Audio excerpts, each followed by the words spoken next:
Alright, good evening. This is going to be a very quick one. In the description below, there's going to be a video from Paul Thorpe. I recommend you watch it in its entirety. It is regarding, in particular, an appeal to Jim Davidson, as well as what I'm going to be talking about briefly here, two videos regarding some Palestinian and intolerant pieces of shit. So the first and foremost, which you'll end up seeing as far as the clips are concerned, is an intolerant little wanker who decides to climb up on the top of a church and dismantle a cross. He's a vandal. He's committing criminal damage. Do you think the police would be showing up if it was the other way round? If it was a white man on top of a mosque defacing it? Something tells me they'd be here just like that. But of course, as far as a Christian church is concerned, they're like, nah, don't bother with it. It means fuck all to do with us. And then, of course, we get to the second video, which involves what I can only aptly describe as a Palestinian-supporting, terrorist-sympathising man-child who made the first move by putting his hand on cameraman. When he gets pushed away, when actions meet consequences, he's like, police, police, police, come and get him.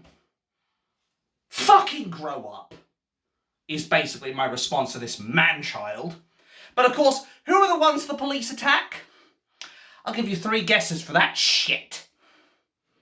Because our terrorist-sympathising police force is more interested in supporting Palestinians than it is doing its duty as far as law is concerned, and would rather punish patriots than people who wish to do us harm to our country. Sorry, I need to wash my hands of this shit that I have just had to touch. Because what this comes down to is Palestine will never be supportive of our country. They will never be supportive of Jews. They have actively been calling for the death of Jews, the genocide of Jews.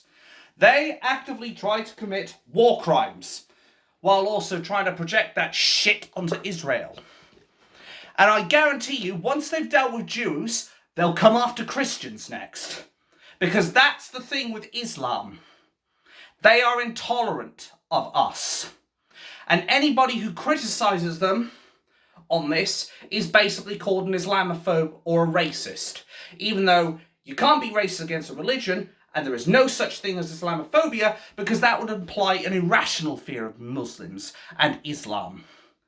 I think it's very justifiable to have a fear of a religion that wants to stone gays to death and throws them off buildings, and a group of people who basically make up 90% of the terror suspect list here in the UK. I think those fears are quite justified as far as I'm concerned, and quite frankly, why we're even giving these Palestinians the opportunity to protest freely in London, while people like Tommy Robinson are not even allowed to show their support for Jews, and he did nothing wrong. He was arrested, he was pepper sprayed in the face at point blank range, which is against code of conduct, and he was held for a charge he didn't commit. Speaks for itself, doesn't it? But at the end of the day, if that shit, what I've linked in the description, does not tell you how much of a two-tier policing system we have, then nothing ever will.